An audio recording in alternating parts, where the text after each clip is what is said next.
전기 단원에서 이제 계속 하고 있는 얘기는, 그러니까 자기 단원이랑 완전 동일한 시스템으로 볼 거예요. 그래서 이제 6월 방학하고 나서 진도를 이제 자기 단원부터 좀 보려고 생각을 하고 있는데, 전기 단원에서 이제 어떤 설명 방식을 취하고 있는지, 그걸 이제 자기 단원에서 어떻게 적용시키는지 확인을 좀 해보셔야 됩니다. 그래서 전기적인 현상이라고 얘기를 하면 우선 시작은 이제 원인이 누군가. 전기적인 현상이 이제 벌어지는 원인이 누군가라고 얘기를 했을 때, 이 원인에 대해서 이제 전하라고 얘기했었습니다. 전하라는 녀석은 이제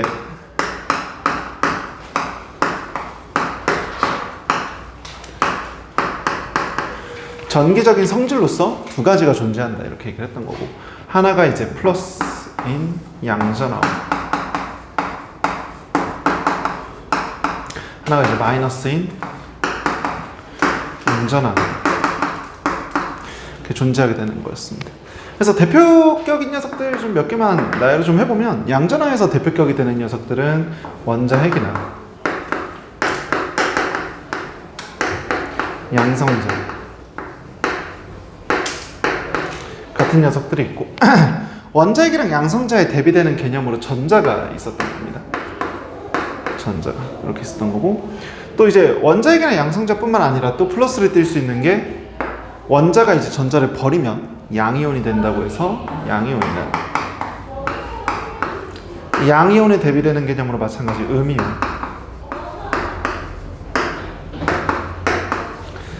등이 이렇게 있게 되는 겁니다. 그래서 저런 플러스 마이너스가 이제 실제로 존재하기 때문에 그런 전기적인 성질이 띠게 되는 거고, 그 전기적인 성질로 전기적인 현상이 벌어진다 이렇게 얘기했던 거예요. 그래서 얘네들이 이제 원인인데 어떻게 표현할 거냐라고 얘기했을 때, 우선 첫 번째로는 전기력선이라는 걸 얘기를 좀 할 겁니다. 전기력선은 실제 지금 교육과정에서 다루는 내용은 아니에요. 근데 자기 단원 다룰 때 자기 단원에서 해야 되는 얘기들이 있어서 좀 같은 맥락으로 좀 다루고 싶어서 얘기를 하는 거고, 전기력선은 크게 다른 특징은 없고 그냥 플러스에서 출발해서 마이너스로 들어가는 눈에 보이지 않는 선이 있다 이렇게 얘기하는 겁니다. 그래서 플러스에서 출발해서 마이너스로 들어가는, 플러스에서 출발해서 마이너스로 들어가는, 플러스에서 출발해서 이제 마이너스로 들어가는, 플러스에서 출발해서 마이너스로 들어가는 이런 선이 있다 라고 얘기하게 되는 거고, 중학교 때 자기 단원을 좀 얘기를 했었어서 얘기 조금만 하면, 자기장에서는 어떤 얘기를 했었냐면, 자석이 이렇게 존재를 할 때 N극에서 출발해서 S극으로 끝나는 선이 있다고 해서 자기력선이라고 얘기를 하게 돼요. 그거랑 이제 같은 맥락입니다. 그래서 이렇게 전기력선이 존재하게 되고, 이 전기력선들 때문에 이제 힘을 실제로 받게 되는 건데, 그 얘기는 좀 뒤에서 하게 되고, 여기서는 이제 먼저 봐야 되는 건 전하량이라는 걸 봤던 겁니다.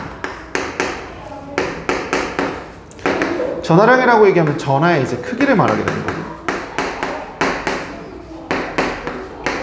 전하의 크기를 말하게 되는 거고, 기호로는 대문자 Q나 소문자 Q를 사용했었어요. 대문자 Q나 이제 소문자 Q를 사용하게 되고, 실제로 단위는 대문자 C에 이제 쿨롱이라는 단위를 사용했었습니다. 근데 우리가 실제로 쿨롱이라는 단위를 직접 보는 경우는 많지는 않고, 우리가 일상에서 평상시에 많이 쓰는 플러스 1이네 마이너스 1이네의 기준은 누구라고 했었습니까? 이 기준 누구였어요? 수소 원자핵이 플러스 1이네 라는 건 기준이 누구예요? 그렇죠. 그러면 사실 그 플러스 1은 어디서 온 거냐면, 정확하게는 전자 한 개, 전하량을 기준으로 잡았던 거고, 이걸 뭐라고 얘기할 거냐면, 이걸 이제 기본 전하량이라고 얘기할 겁니다.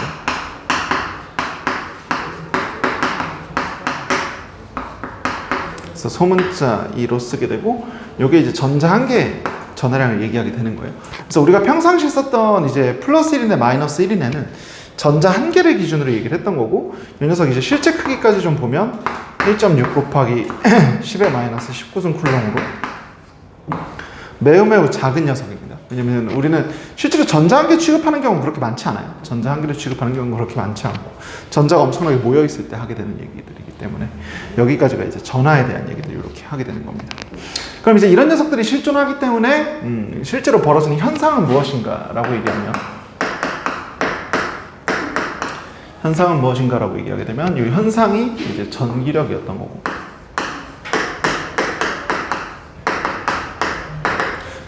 전기력이라고 얘기하면 전하 사이의 상호작용이 됩니다.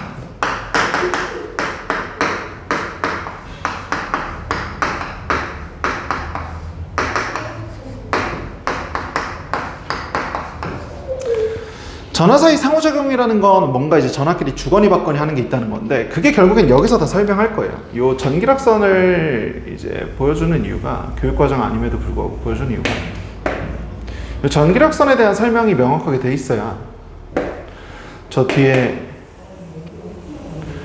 전기력에 대한 설명도 명확하게 갈 수가 있습니다. 그래서 이 녀석들을 설명을 좀 하는 거고 전기력이라는 현상이 이제 벌어지는 거죠. 그래서 전하 사이 상호작용이니까 적어도 전하를 2개 이상은 갖고 와야 되는 거고 전하가 이제 2가지가 존재할 때 뭐 같은 종류로 존재할 수도 있고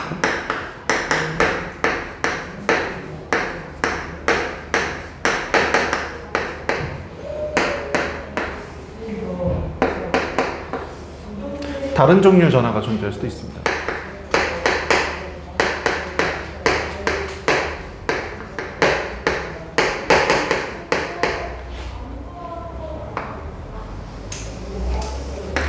우선 같은 종류일 때 얘기를 좀 먼저 해보면 같은 종류일 때는 어떤 일이 벌어질 거라고 했냐면 전기력선 입장에서 생각을 해봤을 때 플러스는 전기력을 뿜어내는 역할이죠.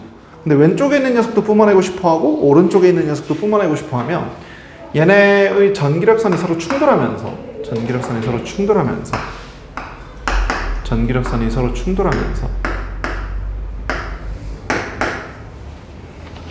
사이가 나쁠 거다 이렇게 얘기했던 겁니다.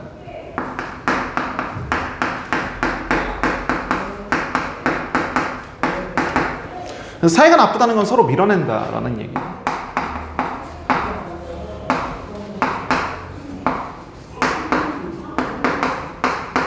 요게 이제 청력이었죠.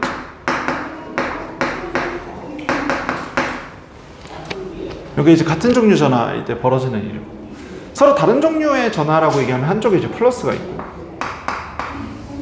다른 한쪽에 이제 마이너스가 있을 때 상황이어서 플러스 마이너스가 있게 되면 한쪽에서는 전기력선을 이제 뱉어내는 역할인 거고 한쪽에서는 전기력선을 이제 받아주는 역할을 하게 되다 보니까 이런 경우는 이제 사이가 좋다. 서로 이해관계가 맞는다.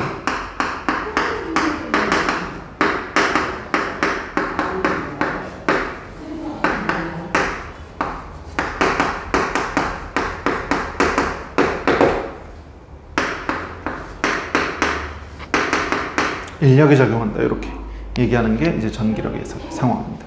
그래서 먼저 보여드리는 과정은 어떤 과정이라고 얘기했었냐면 여기는 전기력의 이제 방향을 좀 설명드렸던 거고 이 전기력의 방향을 다루는 과정이 이제 점전화해서 계산을 할 때 어디까지 나중에 영향을 주게 되냐면 이제 자기장 계산할 때도 똑같은 영향을 주게 돼요. 계속 얘기하고 있지만 전기 설명하는 방식과 자기 설명하는 방식은 완전 동일하게 취할 거기 때문에 이 내용도 마찬가지로 같이 갈 겁니다. 그래서 방향에서 계속 강조드렸던 부분은 뭐냐면 다시 이제 벡터 물리량으로서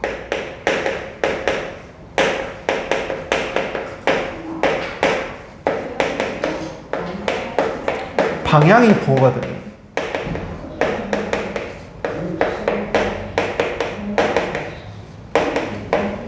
과정을 생각을 좀 해주셨어야 되는 거고 아래에서 이제 전기력 받는 거 얘기를 좀 해본다면 얘는 이제 오른쪽으로 뭐 플러스 라지 F를 받는다면 얘는 왼쪽으로 이제 마이너스 라지 F를 받는 상황. 여기서는 서로 당기는 거니까 오른쪽으로 뭐 플러스 스몰 F를 받는다면 왼쪽으로 마이너스 스몰 F를 받는 상황이 이제 전기력의 상황일 거라는 겁니다. 그래서 벡터 물리량으로서 방향 설명했으면 당연히 그 다음에 나와야 되는 건 전기력의 크기를 설명해 줘야 되는 거고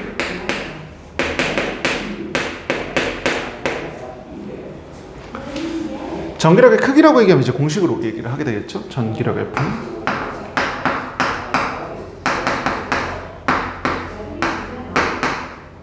K R 제곱분의 라지 Q 스몰 Q 전하가 이제 두 종류가 있을 때 이쪽에 뭐 라지 Q와 이쪽에 이제 스몰 Q가 존재를 하고 중심부터 중심까지 거리입니다. 중심부터 중심까지 거리를 R이라고 얘기를 할 때 전기력은 떨어진 거리 제곱에 반비례하고 두 전하 크기의 곱에 비례하겠다라고 얘기하게 되는 거였습니다.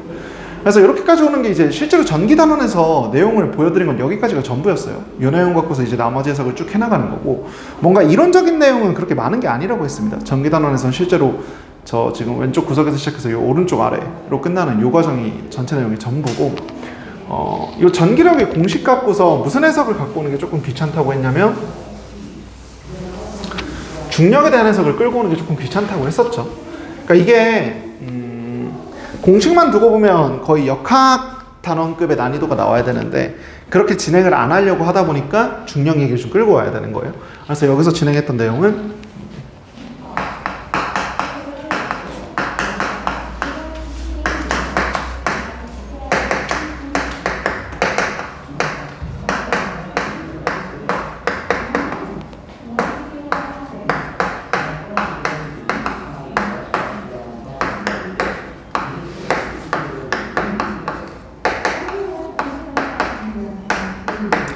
중력에 대한 해석을 이제 전기력에 적용하자라는 내용입니다.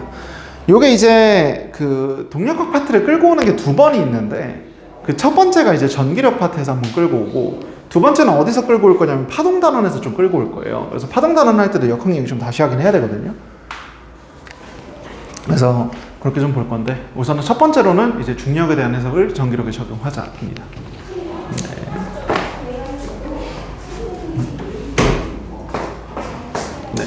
그래서 우선 중력에 대한 해석을 좀 다시 쭉 적어봐야 돼요. 그 전기단원 다음 주에 반도체 마무리하려고 우선 중간고사 범위였던 기말고사 범위였던 거 좀 복습하고 있어요. 내용 정리해서 다음 주 볼 때 참고 좀 하세요. 그래서 중력은 우선은 상황을 가정해 보면 이제 지구의 물체가 존재하는 상황에 서로 끌어당기는 상황일 겁니다. 그래서 전기력에서는 뭐가 좀 필요하다고 얘기했었냐면 인력으로 한정시켜줬어야 돼요.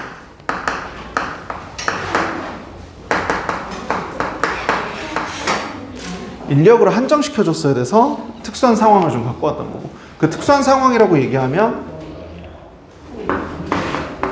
플러스 원자 해계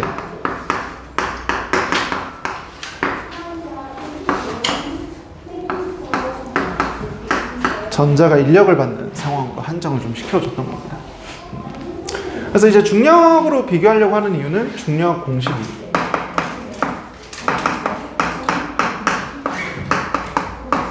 GR 제곱분의 라지 M 스몰 m 전기력이 K R 제곱분의 라지 Q 스몰 Q 로 나오기 때문에 이제 두 개 공식이 매우 흡사해서 중력에서 했던 해석도 좀 갖다 쓰자 이렇게 얘기를 했던 거고 중력에서 했던 해석도 좀 대표적으로 얘기를 해보면 공식 그대로 그냥 읽어오는 과정이라고 했어요. 첫 번째가 멀어질수록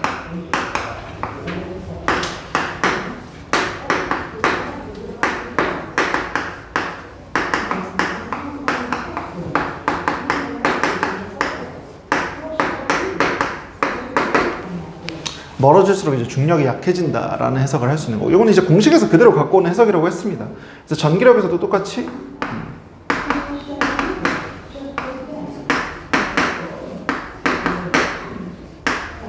전기력이 약해지는 거.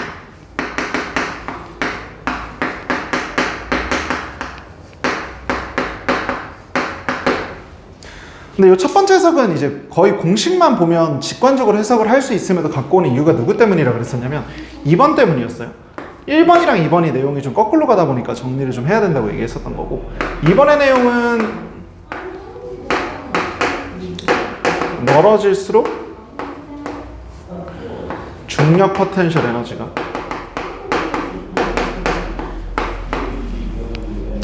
중력 포텐셜 에너지라고 얘기하면은 이제 실제로는 적분해서 구해야 되는 거예요. 물리 2 이제 가면 적분해서 구하는 과정도 좀 보게 될 건데, 물리 1에서는 이제 그렇게까지는 하지 않고 MGH 정도로 생각한다면 멀어진다는 건 지구에서 높이가 점점 커지는 과정이니까 에너지가 커진다. 이렇게 얘기할 수 있었습니다.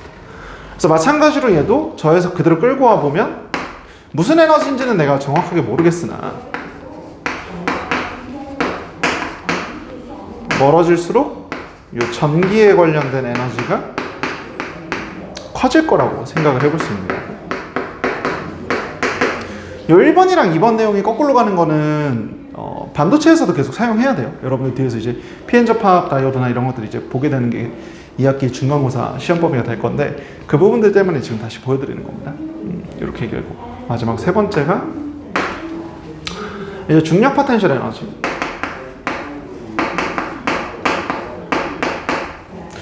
지구에서 실제로 높이를 높게 띄우려면 위로 던져버리는 거죠. 위로 던져버려서 운동 에너지로, 중력 포텐셜 에너지로 운동 에너지를 서로 이제 전환시키는 관계를 갖고 있었던 거고. 그럼 전기력도 이 과정이 가능해야 될 거다, 이렇게 얘기하는 겁니다.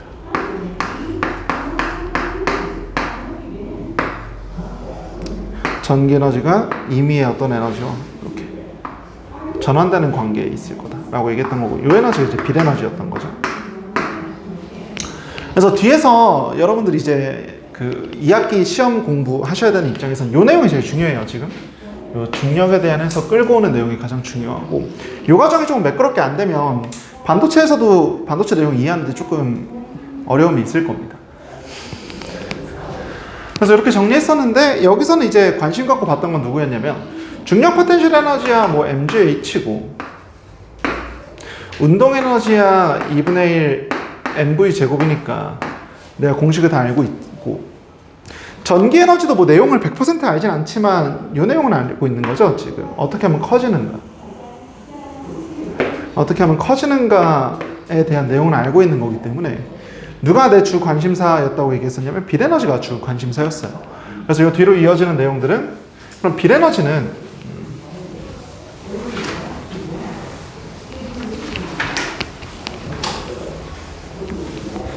어떻게 되는가에 대한 얘기를 좀 했어야 되는 겁니다.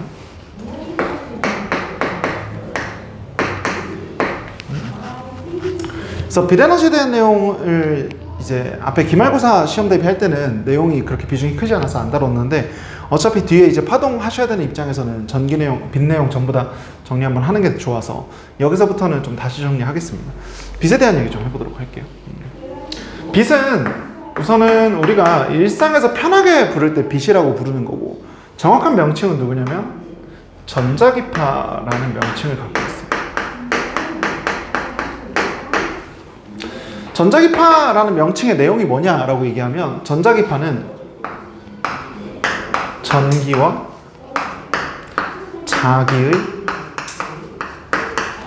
진동으로 진행하는 파동입니다.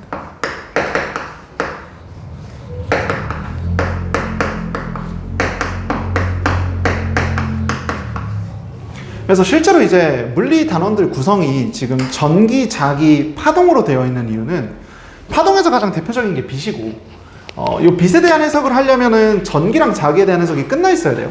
왜냐면 전기가 누군지 자기가 누군지 모르면 당연히 이 전자기가 어떻게 진동하는지, 왜 빛이 생기는지 설명해 줄 수가 없기 때문에, 그런 과정들 때문에 이제 전기, 자기를 보고 파동을 보는 겁니다. 그래서 이걸 빛이라고 얘기를 하게 되는 거고, 여러분들이 이제 알고 있는 파동이라고 얘기한다면 이렇게 파도 치는 과정이 있을 거예요. 그래서 파도 치는 과정에서 명칭 몇 가지만 좀 보면, 이 파도가 시작해서 한번 끝나는 데까지 진행하는 거리를 뭐라고 부를 거냐면, 이걸 이제 파장, 람다라고 부를 겁니다. 보통 어떻게 설명하냐면, 파동이 한번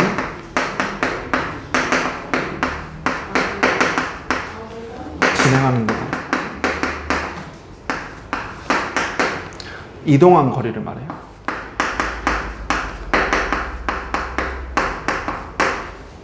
이렇게 얘기를 할 거고. 그럼 이건 이제 길이로서 얘기를 한 건데 얘랑 좀 비슷한 개념으로 누가 있냐면 주기가 있어요. 주기. 주기는 어떤 녀석이냐면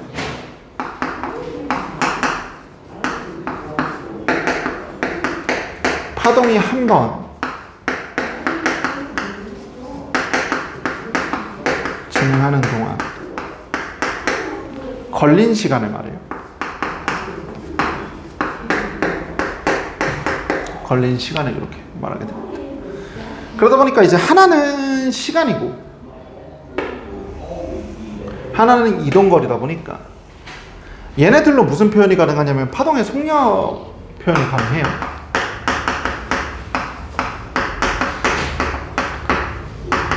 파동 단원에서 이제 역학적인 얘기를 좀 다시 나올 거라고 했었던 게 대표적으로 이 파트입니다.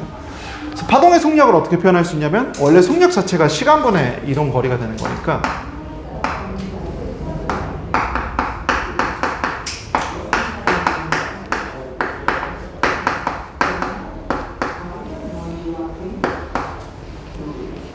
시간의 개념을 주기를 넣어주고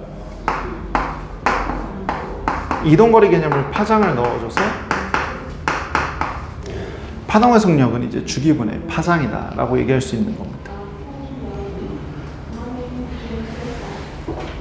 근데 우리가 사실 파동에서 주기를 보진 않았고 파동에서 누구를 봤었냐면 진동수라는 개념을 좀 봤었어요. 그래서 진동수까지 좀 정확하게 한번 짚고 넘어가면 진동수는 파동이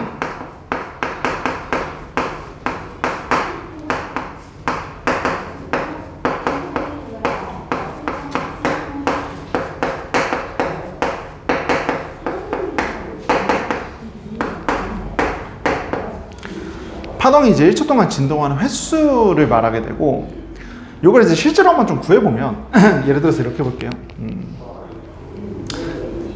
1초에 숫자 좀 바꿀게요. 10초에 100번 진동하는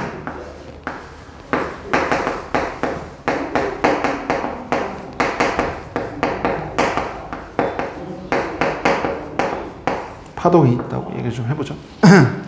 1초에 100번 진동하는 파동이 있다라고 얘기를 하면 여기서 이제 각각 주기랑 진동수를 좀 구해볼 수 있는데 주기는 한 번 진행하는 동안이니까 횟수가 기준인 거예요. 얘는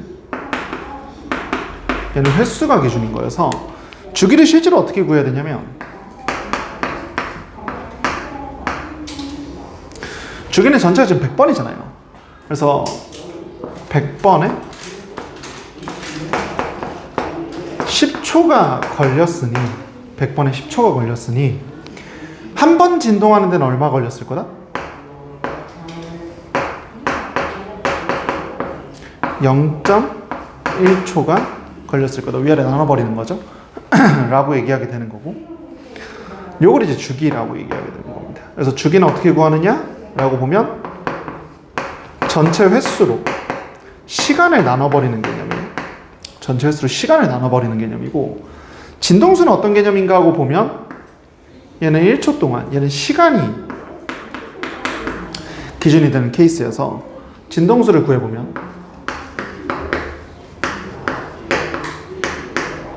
진동수는 우선 전체 시간이 10초가 걸렸는데 10초에 100번 진동하더라. 100번 진동하더라. 그럼 1초에는 10번 진동하는 녀석이 나오게 되고 계산 과정을 보면 얘는 시간분의 횟수가 나오게 됩니다. 그래서 누가 관계가 있냐면 이렇게 두 개가 지금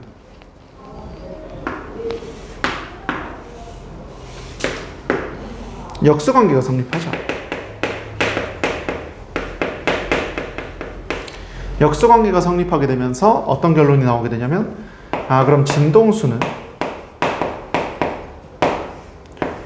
주기의 역수관계에 있게 되겠구나 라고 얘기가 나오게 되고, 이 과정이 어디로 올라가면서 마무리가 되는 거냐면 이 파동의 속력으로 올라오면서 마무리가 되는 거예요. 그래서 얘가 최종적으로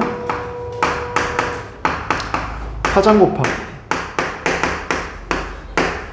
진동수로 마무리가 되는 겁니다. 그래서 여러분들이 저 공식을 실제로 쓴 적이 있죠? 어디서 썼어요? 이거 빌에너지 계산할 때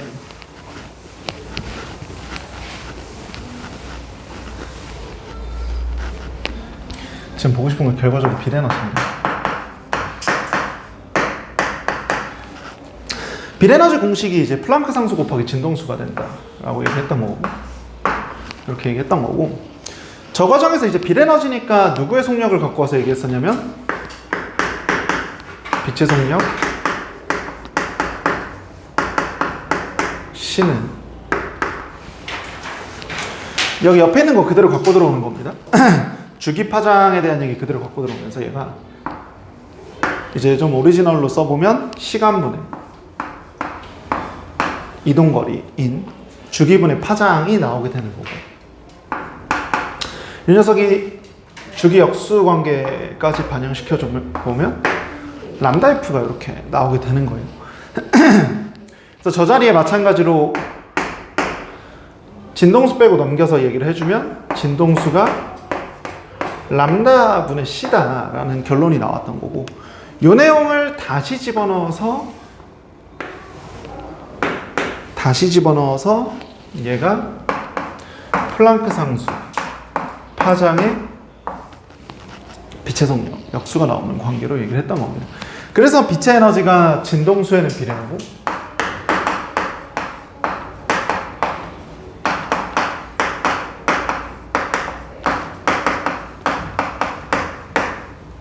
파장에는 반비례한다라는 결론을 얻을 수 있었던 거예요.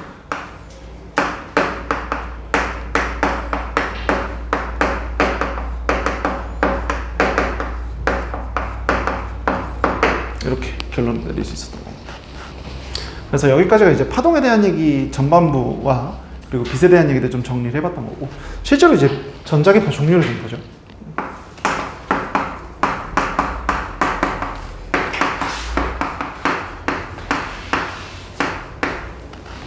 전자기파의 종류도 이제 앞뒤로 조금씩 더 확장시켜서 보려고 하는데, 우리가 보통 기준으로 제일 많이 삼았던 건 가시광선이에요. 가시광선이라고 얘기하면 사람의 눈이 인지 가능한 빛을 말하죠. 요걸 이제 가시광선이라고 얘기했던 거고, 그래서 사람이 인지 가능한 건 어디서부터 어디까지 볼 수 있다고 했어요? 무지개죠? 결국에는 빨주노 초파남보.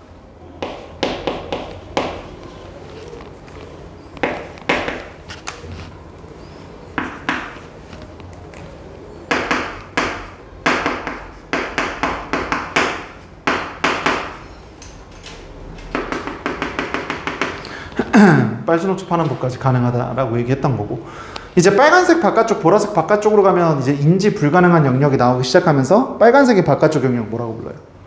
적외선이라고 부르는 거예요. 보라색의 바깥쪽 영역을 자외선이라고 불렀던 겁니다.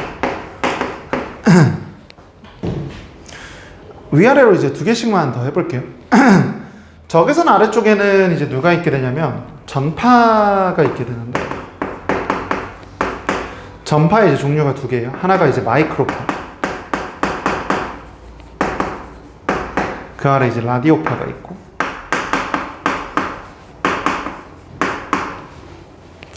자외선 위로는 이제 누가 있냐면 우리 이제 보통 정형외과 가서 뼈 사진 찍을 때 많이 쓰는 엑스레이, X선이라고 할게요. X선과 그리고 그 위에 이제 감마선, 보통 이제 방사선이라고도 많이 하긴 합니다.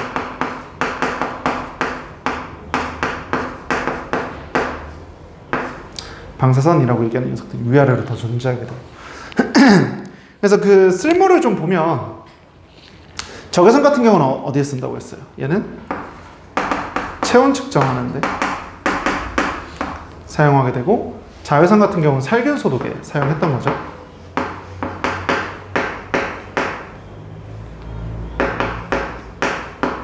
이렇게 얘기하게 되는 거고, 따라서 어디로 갈수록 에너지가 더 클 거다. 오른쪽으로 갈수록 더 에너지가 클 거다. 그래서 오른쪽으로 갈수록 에너지 증가, 왼쪽으로 갈수록 이제 에너지 감소가 될 거다. 이렇게 얘기했던 거고, 에너지가 증가한다는 건 누가 증가한다는 얘기였냐면 진동수가 증가한다. 진동수가 감소한다. 오른쪽으로 가면서 이제 파장이 감소한다. 얘는 파장이 증가한다. 이렇게까지 정리 좀 해볼 수 있습니다. 근데 이제 뒤에서 파동단은 보셔야 돼서 이거 정리하고 있는 거니까 앞뒤로 조금씩만 더 해보면 우선 이렇게 얘기할게요. 봐요. 지금도 요 이제 하얀색 빛이 가시광선일 텐데, 요 하얀색 빛은 물질을 지금 통과해요, 못해요? 통과 못하죠. 왜 못하냐면 지금 얘가 만약에 물질을 통과했으면 요 뒤에도 빛이 있어야 돼요. 근데 이 물체를 우리가 중간에 가로막으면 뭐가 생기면서? 그림자가 생기면서 지금 빛이 막히고 있다고 얘기할 수 있다는 겁니다. 그럼 이쪽은 이제 에너지가 약한 빛이니까 당연히 물체 통과를 못할 거고, 요 오른쪽에 있는 빛들은 그럼 어떻게 돼요? 통과할 수도 있겠죠. 왜냐면 제일 흔히 많이 얘기 드는 예시가 제가 칠판에다 비비탄 총 같은 걸 쏘면 칠판을 뚫고 지나가지 못하겠죠. 근데 뭐 우리나라가 총기 소지가 되는 국가는 아니지만 실탄을 쏜다고 하면 칠판 지나갈 수도 있겠죠. 이렇게 얘기하는 겁니다. 그래서 X선이 어떤 레벨이냐면 이제 정형외과에서 쓰죠. 원래 앞쪽에 있었던 에너지들은 우리 몸 통과한다 못한다? 통과 못해요. 자외선이라고 끽 해봤자 얘는 이제 피부암을 일으키는 정도고 실제로 우리 몸을 통과할 레벨은 안 되니까 조금 더 센 레벨을 갖고 와서 우리 몸을 통과시키는 거고, 감마선 이제 방사선이 되면 이제 무슨 문제가 일어나냐면 여기는 이제 유전자 변형이 일어나요. 에너지가 너무 세다 보니까. 그래서 감마선이나 방사선 같은 경우 우리 흔히 어디에 많이 활용해요? 발전소 같은 데서도 많이 활용하고, 그 항암 치료할 때 많이 사용하죠. 유전자, 그러니까 암 자체가 유전자 변형 때문에 일어난 거니까 애초에 그 항암 치료할 때, 파괴할 때 많이 사용하는 겁니다. 그럼 그 아래로 반대로 이제 얘네들은 어디다 쓰냐면 우선 요거부터 좀 얘기해 보죠. 이제 가시광선 같은 경우는 규모를 좀 얘기해 줄 수 있어야 돼요. 그래서 보통 빨간색이라고 얘기하면 그 길이가, 파장 길이가 여기 이제 700나노미터 정도 되거든요. 여기다 쓸게요. 700나노미터 정도 되고, 보라색 같은 경우는 대략 한 300~400나노미터 정도 돼요. 300으로 잡겠습니다. 300나노미터 정도 돼서, 나노라고 얘기하면 단위가 어떻게 돼요? 작아요. 얼마나 작아요? 엄청 작아요. 요거 단위는 조금 봐놓으시면 좋습니다.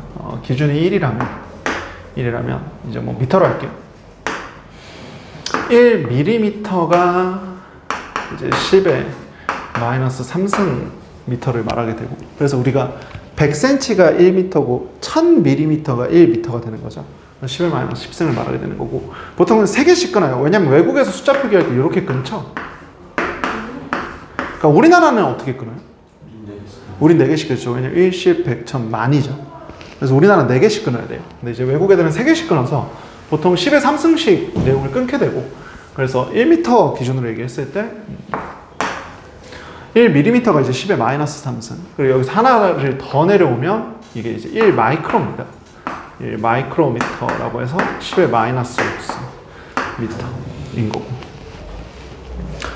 여기서 이제 하나를 더 내려오게 되면 여기가 이제 1나노미터가 돼요. 10의 마이너스 9승 미터가 이렇게 되는 겁니다. 그래서 이제 700나노미터, 300나노미터 대략 가시광선의 영역이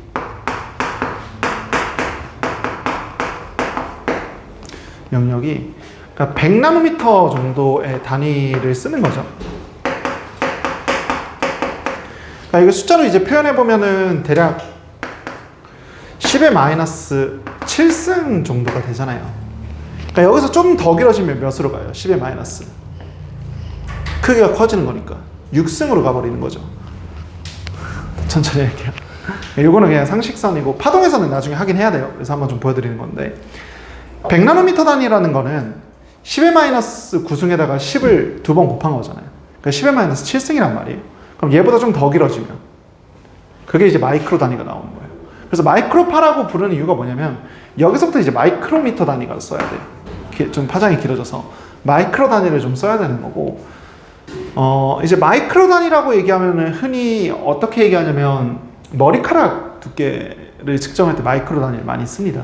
그래서 마이크로파라는 얘기를 하게 되는데, 마이크로파는 어디에 많이 쓰냐면 우리 휴대폰 있죠, 와이파이.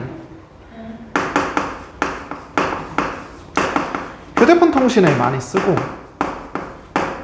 그리고 마이크로파가 이제 대표적으로 쓰이는 게 그렇죠. 전자레인지를 영어로 뭐라고 해요? 전자레인지. 아, 마이크로웨이브. 전자레인지가 영어로 전자레인지. 전자가 그럼 영어예요. 마이크로웨이브죠. 그래서 이제 전자레인지. 그래서 왜 전자레인지 그런 얘기 하잖아요. 그 전자레인지 돌아가고 있는 앞에 쳐다보고 있으면 엄마가 눈 나빠지니까 보지 말라고. 그래서 순 다 거짓말입니다.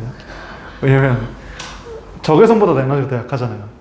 그러니까 전자레인지 쳐다보고 있다고 눈 나빠질 정도면 엄마 쳐다보고 있으면 눈 더 나빠져야 돼요. 엄마는 적외선을 내보는 거니까. 근데 이제 그런 얘기하면 엄마한테 등짝 맞겠죠. 그래서 저도 어머니가 전자레인지 들여다보지 말라고 하면 아무 말 안 하고 내가 분리선생인데 아무튼 그렇습니다.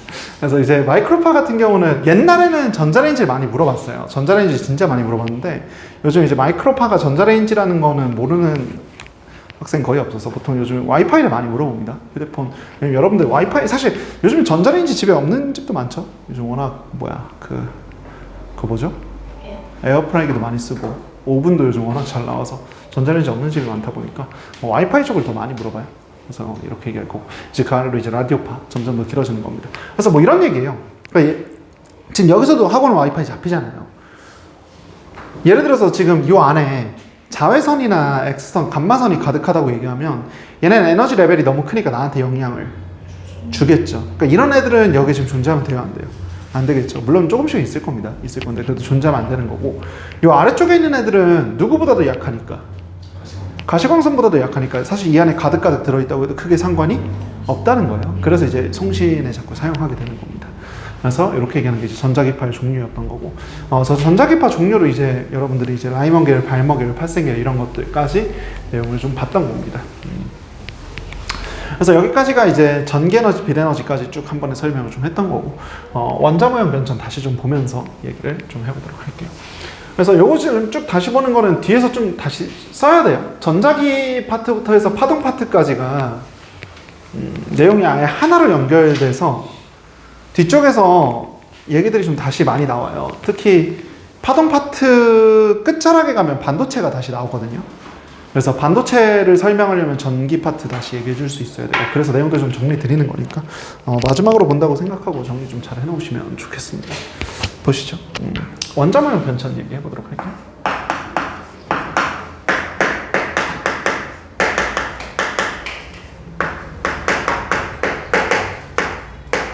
원자모형의 시작은 이제 기본적으로 돌턴 원자.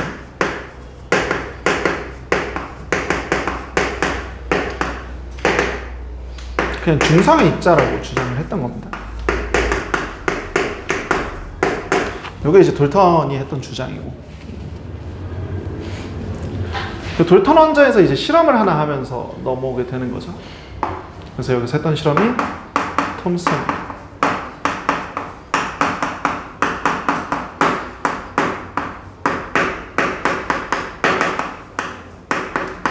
음극선 실험입니다. 톰슨 음극선 실험도 파동 파트랑 자기 파트에서 한 번씩 좀 다시 다룰 거예요. 왜 다시 나오냐면 저 음극선 실험 안에 파동의 성질과 그리고 이제 자기 단원에서 다뤘어야 되는 내용들이 좀 들어있는데 전기 단원에서 다 설명 못하고 넘어가는 파트가 있어서 다시 좀 쓸 겁니다. 그래서 톰슨의 음극선 실험이 뭐였는가를 좀 다시 생각해보면,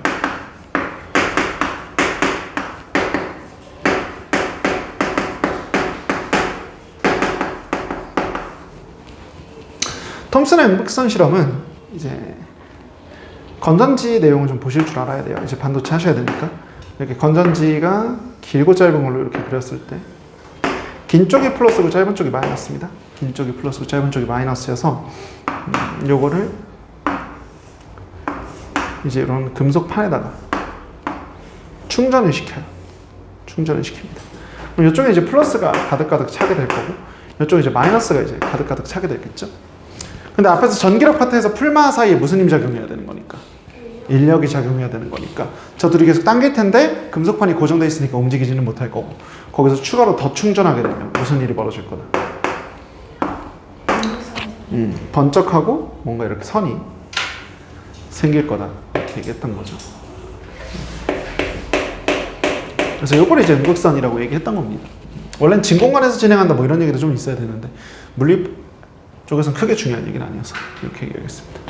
그래서 저 선이 번쩍하고 생기니까 첫 번째로 궁금했던 내용은 진행을 어디로 하는가, 진행을 어디로 하는가를 좀 보게 됐던 거고, 아까 빛에서도 똑같은 얘기 했었죠. 빛이 지금 위에서 아래로 떨어지는 걸 증명해달라고 얘기를 하면 우린 그 사이에 판을 넣어서 그림자를 만들어낼 겁니다.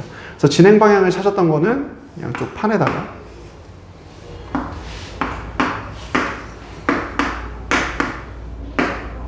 뭐를 넣어주면, 가림막을 하나 이렇게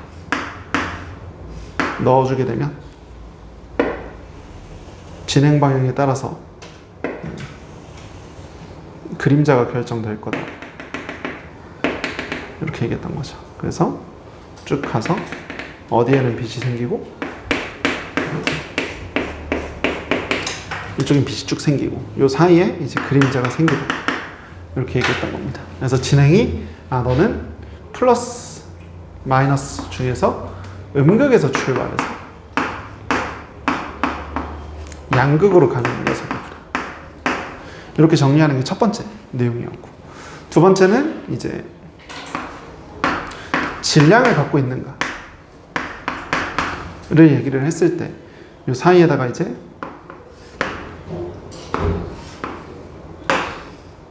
공기랑 빛이 이제 질량이 있고 없고 어떻게 확인한다고 했어요? 바람개비, 이제 에어컨 앞에 놔두면 바람개비 돌아가죠? 근데 빛 앞에 놔둔다고 해서 에어컨이 돌아가진 않습니다. 그래서 질량 같은 경우에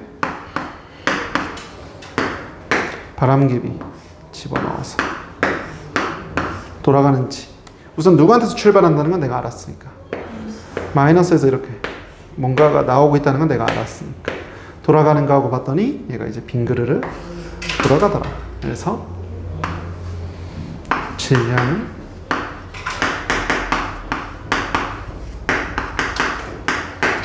갖는 입자 이렇게 얘기했던 거고, 세 번째가 이제 전압, 플러스냐 마이너스냐 라고 얘기하는 부분이었고,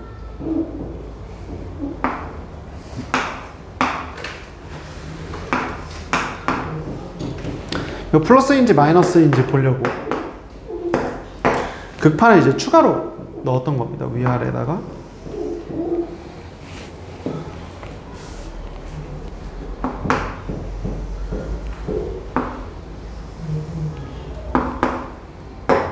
플러스 마이너스 넣었을 때 어디로 휘어지는 걸 봐서 플러스 쪽으로 이렇게 휘어지는 걸 봐서, 마이너스랑은 무슨 힘을 받았을 거고, 마이너스랑은 청력을 받았을 거고, 플러스랑은 인력을 받는 음전하를 띤 입자일 거고.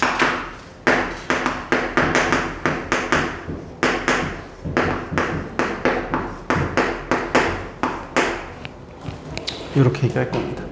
그래서 파동에서는 어떤 쪽을 다시 얘기할 거냐면 요 두 개를 이제 파동에서 다시 좀 얘기할 거예요.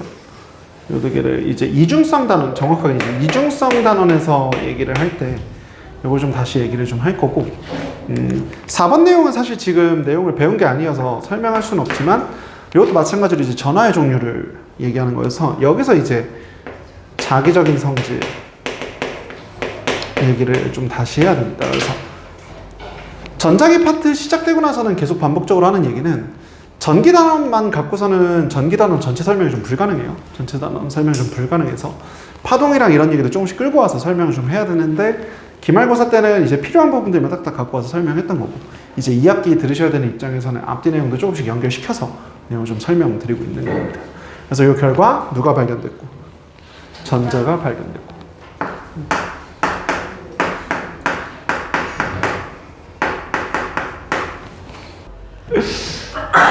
하여튼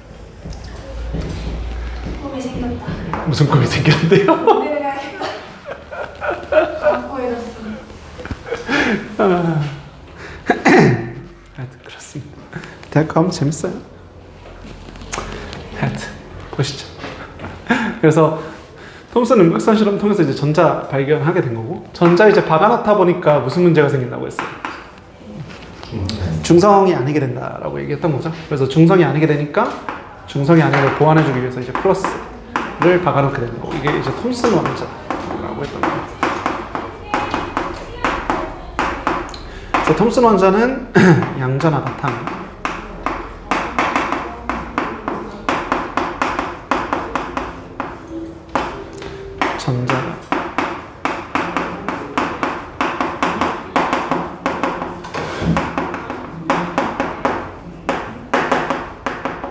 전자가 이제 박혀있는 모형이라고 얘기를 했던 거고 사실 이제 원자 모형 변천을 뒤에서 추가로 더 쓸 일은 없어요. 원자 모형 변천을 더 쓸 일은 없는데, 이제 아까 얘기했던 것처럼 톰슨의 음극선 실험에서 이제 이중성에 대한 얘기라든지 아니면 이제 자기적인 성질을 얘기하는 게 뒤에서 좀 다시 나올 예정이고, 이제 마이너스 찾았으니까 누구 찾아야 된다고 했던 거예요?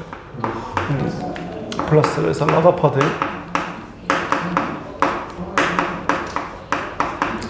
알파 입자 산난시 통해서 이제 보게 되는 거고, 우선은 알파 입자 산난 실험에서 알아야 되는 건 알파 입자가 누군가가 먼저 이제 각 물질들에 대한 얘기를 좀 중요하다고 얘기했었습니다. 그래서 알파 입자라고 얘기하면 헬륨 원자핵을 말하게 되는 거고, 헬륨 원자핵한테 바랬던 거는 거창한 건 아니에요. 그냥 플러스 입자로서 누구랑 상호작용 해달라? 양전하와 상호작용해서 청력을 보여달라라고 생각하고 알파 입자를 슝슝슝 쐈던 겁니다. 그래서 마음 같아서는 어디에 쏘고 싶었다고요? 원자 한 개에다가 쏘고 싶었는데 당시 기술력으로는 그런 게 거의 불가능했기 때문에 누구한테? 금을 굉장히 얇게 펴서, 금은 전성과 연성이 좋아서 거의 원자 한두 개 층까지 펴준다라고 얘기했던 겁니다. 그래서 이렇게 원자 한두 개 층까지 편해서 여기다가 알파 입자를 슝슝슝 쐈던 거고, 그 결과를 이제 형광판에서 보게 됐던 거죠.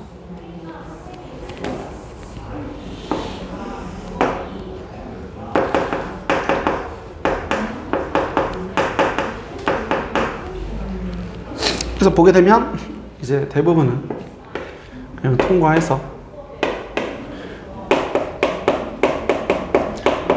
요 직선 경로에 있는 녀석이 제일 많이 빛난다. 그럼 대부분 이제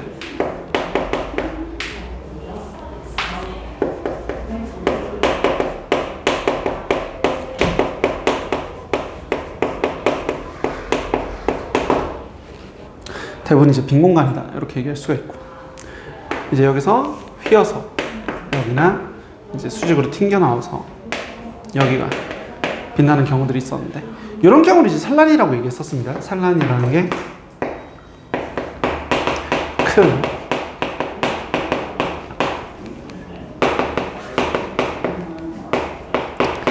큰 각도로 휘어진다라고 얘기하는 게 이제 산란이었던 거고, 요 내용 통해서 이제 단단하고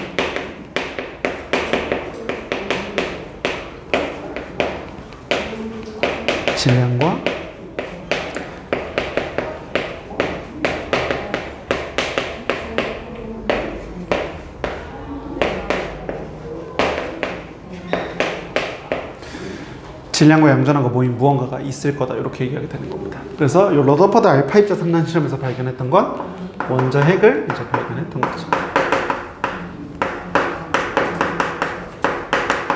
그러면서 이제 앞에 모형이 중심부에 원자 핵이 있고 원자 주변을 이제 전자가 자유롭게 돌아다니는, 그래서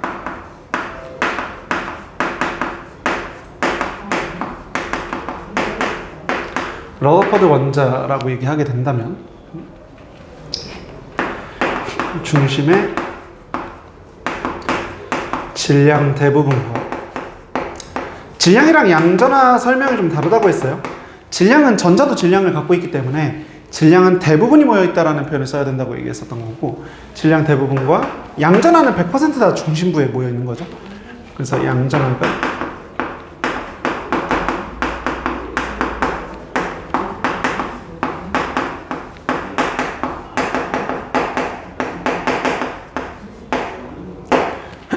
원자핵이 있게 되고 그 원자핵의 주위를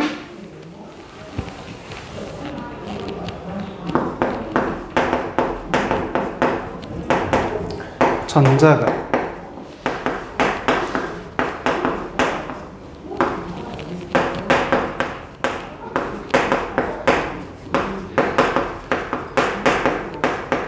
운동한다. 이렇게 얘기하게 되는 겁니다. 그래서 여기까지 이제 러더퍼드 원자에 대한 얘기죠. 러더퍼드는 사실 그 뒤에 다른 레슨은 크게 다시 다루진 않을 거예요. 크게 다루진 않을 거여서 크게 중요한 내용은 아니고 중요한 내용은 이제 이 뒤에 내용입니다.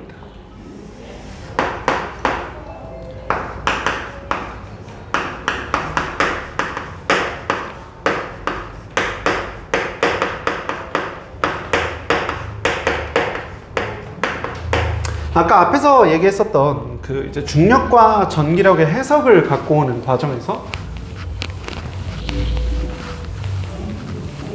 러더퍼드 원자 모형에 이제 오류가 있다라고 얘기했었던 거예요. 그래서 러더퍼드 원자 모형의 큰 이제 문제점이라고 얘기하면 두 가지가 있었던 거죠. 첫 번째로는 이제 구조가 안정적이지 않다.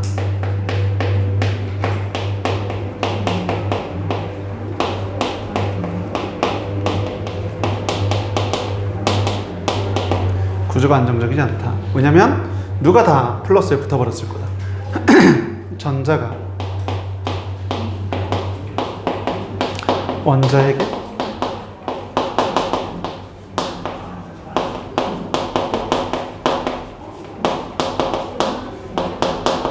인력을 받아서 붙어버렸어야 됐을 거다. 이게 구조 안정성의 첫 번째 문제였고, 두 번째는 이제 뒤에서 얘기하는 수소선 스펙트럼, 불연속적인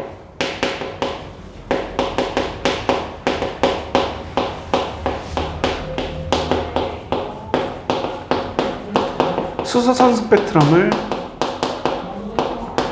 설명이 불가능했죠. 설명이 불가능했던 겁니다.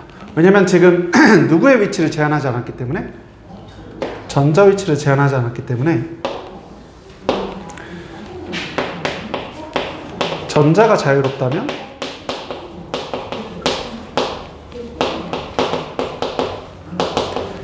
누구도 자유로워야 되고 전기 에너지 제한이 없어야 되는 겁니다.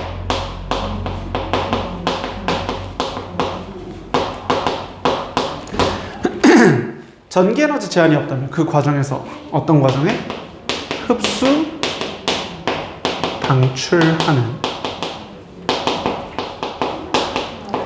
빌 에너지도 제한이 없어야 됩니다.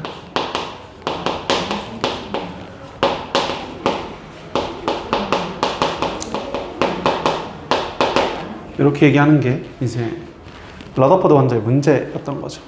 그래서 수소선 스펙트럼 같은 경우에는 보셔야 되는 구조가 이제 결론을 좀 내리면 중심부에 원자핵이 있는 건 맞는데 누가 다니는 궤도가 전자가 다니는 이 궤도들이 정해져 있더라라고 얘기를 했던 거고, 요걸 이제 보어 원자라고 얘기해서 요 개념을 이제 전자 에너지 중 양자화라고 불렀던 겁니다. 양자화 이렇게 불렀던 겁니다. 그래서 보어 원자 모형까지 이렇게 얘기를 쭉 해봤던 거예요. 그래서 실제로 이제 뒤에서 반도체랑 에너지띠 관점에서 계속 보셔야 되는 거는 보어 원자 모형이었던 거고, 보어 원자 모형을 매번 저렇게 그리는 게 좀 귀찮아서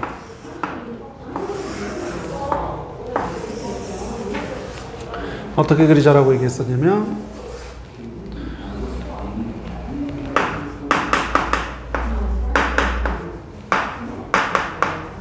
매번 이렇게 그리는 게 좀 귀찮아서 잘라서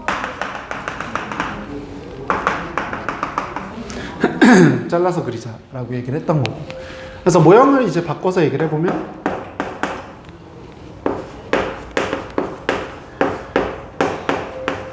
원자가 한 개일 때는 원자 핵도 하나일 거고 1층 2층 3층 이런 식으로 이제 표현을 하자라고 얘기를 하게 됐던 겁니다. 그래서 뒤에 반도체 파트 계속 들어가서 얘기를 하더라도 제일 중요한 건 요거예요. 그러니까 요거에 대한 해석을 하기 위해서 중력에 대한 해석들 다 끌고 와서 얘기를 했던 거고 이 과정에서 어떤 일이 벌어지는지 얘기해 줄 수 있어야 된다라고 얘기했던 겁니다. 예를 들면 전자에너지 같은 경우는 누가 결정할 문제예요? 얘는 에너지 준이라고 얘기하는 위치가 결정할 문제예요. 이 두 개를 헷갈리면은 반도체 제일 힘들어요. 그러니까 전자가 어디 있는지가 전자의 에너지를 말해요. 그래서 E1이라고 얘기하면 마이너스 1제곱분의 13.6 일렉트론 볼트다. 뭐 이렇게 썼던 거고 마찬가지로 E2라고 얘기하면 마이너스 2제곱분의 13.6 일렉트론 볼트다. 이렇게 쓰는 거죠. 그래서 이건 전자 에너지를 이제 전자 위치가 결정할 문제다. 이렇게 얘기하는 거고 우리가 이제 관심 있는 건 비에너지죠 주로. 왜냐면 그러니까 실제로 내가 전자가 어디 있는지 확인하기는 어려워요. 이제 실제로 이제 화학적 개념까지 다 얘기하면 오비탈이 나오잖아요. 그래서 실제로는 전자 위치가 어디 있는지 정확하게 아는 건 아닙니다. 그래서 이 개념은 사실 거의 물리에서만 쓰는 개념이고 실제로 우리가 외부적에서 보는 현상은 비에너지잖아요. 그래서 비에너지는 누굴 봐야 된다고 얘기했었냐면 위치 차이를 봐야 돼요. 흔히 얘기하는 이제 간격을 봐야 되는 겁니다. 간격을 봐야 돼서 예를 들면 1층에서 3층으로 가려고 해요. 1층에서 3층으로 가는 과정에서는 비에너지를 어떻게 해야 돼요? 그렇죠. 왜 필요한 거예요? 전자 에너지가 어떻게 되길 원하니까? 올라간다는 건 전자 에너지가 증가하기를 원하는 거니까 전자 에너지가 증가하려면 비에너지를 먹어야 되는 거죠. 이렇게 얘기하는 겁니다. 그래서 예를 들어서 지금처럼 N1에서 N3로 전이한다면 흡수하는 비에너지는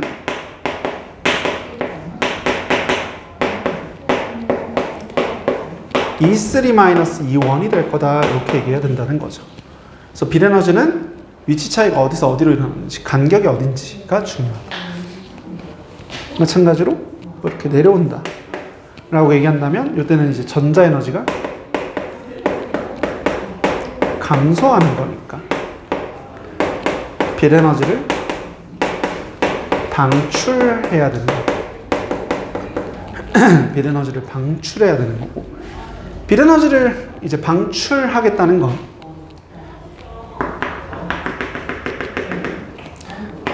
N3에서 N2로 전이하게 되는 거고 이때 방출하는 비에너지는 E3-E2일 겁니다. 이렇게 얘기할 거예요. 그래서 계속해서 비에너지는 간격을 봐주려고 하는 게 중요한 내용인 거고 이렇게 정리해 볼 수가 있습니다.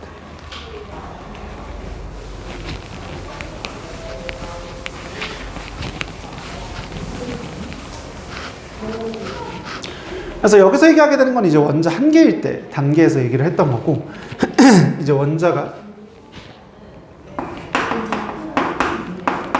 두 개나 혹은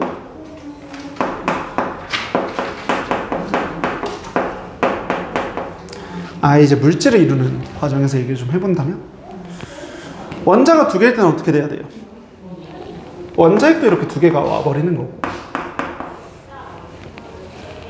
원자핵이 두 개가 오니까 전자도 이제 같은 층을 가지려고 한다 이렇게 얘기했던 거죠. 그래서 같은 층을 가지는 전자가 두 개니까 전자끼리 무슨 힘이 작용할 거고? 전자끼리 청력을 작용할 거고 그래서 미세하게 벌어져서 이렇게 1층이 이제 두 개가 되는 거죠.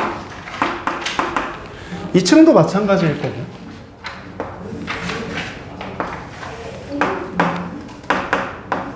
3층도 마찬가지일 겁니다.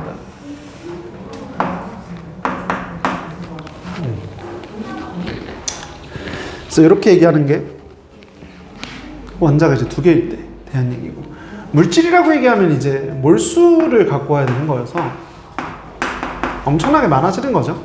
그래서 이제 선 한두 개로 표현하는 게 불가능한 거고, 엄청나게 선이 많아지다 보니까 뭐처럼? 그렇죠. 하나의 띠처럼 얘기를 하게 되는 겁니다. 그래서 영어로는 이제 밴드라고 얘기해요. 에너지 밴드.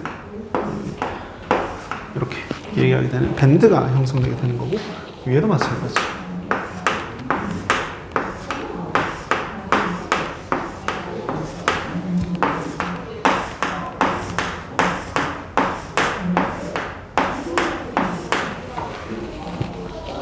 이렇게 형성되게 되는 겁니다. 그래서 이제 물질에서랑 이제 원자 항내 두 개일 때 차이를 얘기를 좀 한다고 한다면, 여기서부터 이제 에너지 T라는 표현을 좀 사용을 할 거고, T라는 표현을 좀 사용을 할 거고, 이 사이 간격은 T와 T 사이에 T 간격이라고 부를 겁니다. T 간격은 이제 전자가 존재할 수 없다.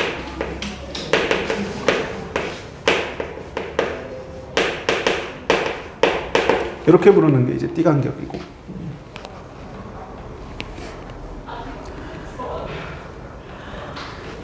물질과 이제 원자의 가장 큰 차이라고 얘기한다면 이 에너지 T에 있는데, 에너지 준위에서는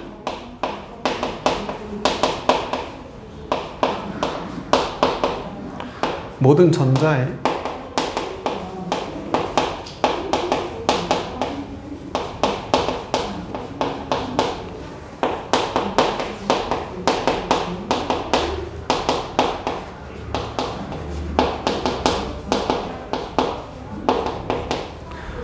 에너지 준위에서는 모든 전자 에너지가 같은 준위에서는 같다고 얘기할 수 있지만, 에너지 T에서는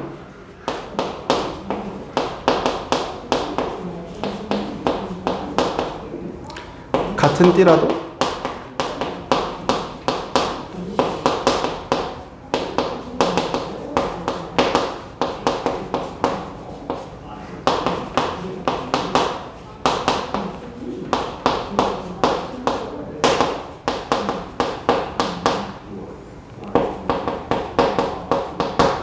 높이의 차이에 따른 에너지 차이가 발생해야 된다, 이렇게 얘기를 하는 겁니다.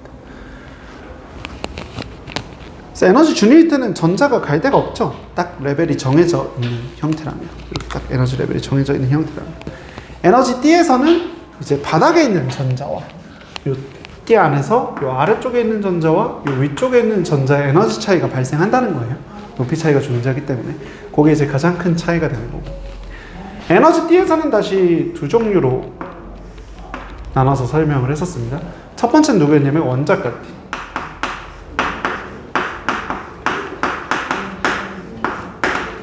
원자가 전자에서 이제 가져온 개념이라고 했던 거죠. 그래서 에너지 T 중에서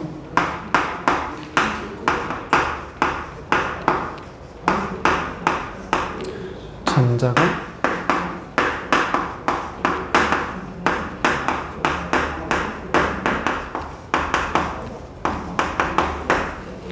차 있는 영역을 이제 원자가 T라고 얘기했던 겁니다. 원자가 T의 가장 중요한 파트는 뭐냐면, 전자가 차 있기 때문에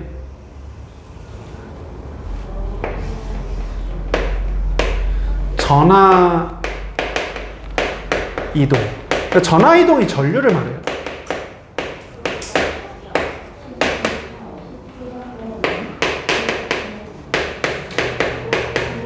전하이동이 불가능한 거고, 저 전하이동을 가능하게 만들어주는 게 전도띠였던 거죠.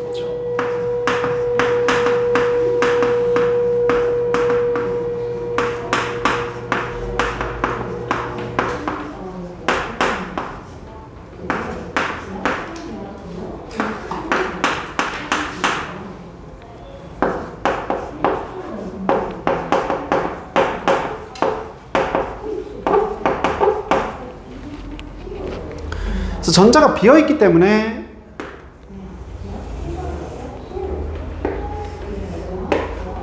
원자가 띠의 전자가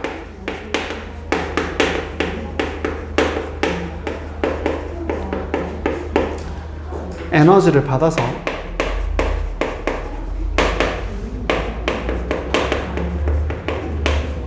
전이한다면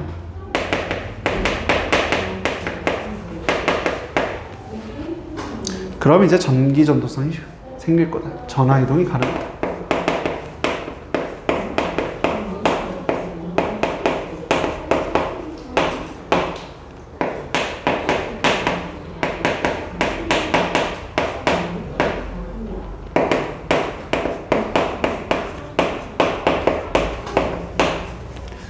이 개념을 이제 전기전도성이라고 얘기를 했던 겁니다.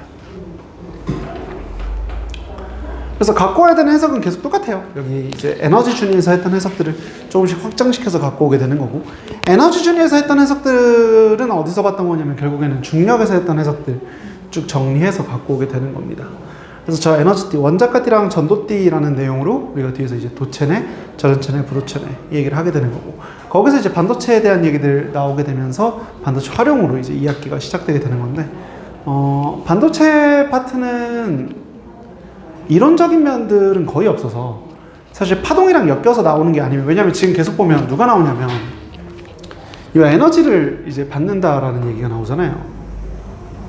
그러니까 이 내용이 이제 빛이랑 섞여서 파동이랑 같이 나오기 시작하면 다시 좀 내용이 어려워지는데, 중간에 계속 지금 이제 빛 에너지를 다뤄야 되니까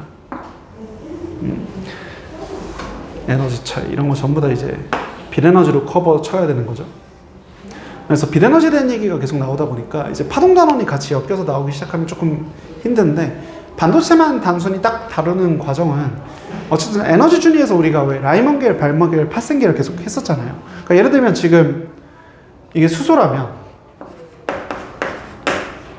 1층에서 3층으로 갈 때는 무슨 에너지를 흡수해야 돼요? 라이먼 계열이죠. 라이먼 계열이면 자외선을 흡수해야 된다 이렇게 얘기하는 거고, 3층에서 2층으로 떨어지려면요? 발머 계열. 그렇죠. 가시광선 영역을 얘기를 해야 되는 겁니다. 그래서 뭐 뒤에서 나중에 무슨 얘기가 나오냐면, 우리 네온사인 쓰잖아요. LED 등 쓰고, LED 등이 결국에는 이거 반도체에서 나오는 거거든요. 그래서 LED 등 보면 색깔이 정해져 있잖아요. 그러니까 그런 색깔들은 누가 결정할 거다? 띠간격이 결정하는 거예요. 띠간격이 커지면 보라색 계열로 가는 거고, 띠간격이 좁아지면 빨간색, 붉은색 계열로 오는 겁니다. 그래서 그런 것들을 이제 섞어서 뭐 이제 흰색도 만들고 하게 되는 거여서 그런 얘기도 뒤에서 이제 좀 하게 될 거고, 시작은 에너지 띠일 거다 이렇게 얘기하겠습니다.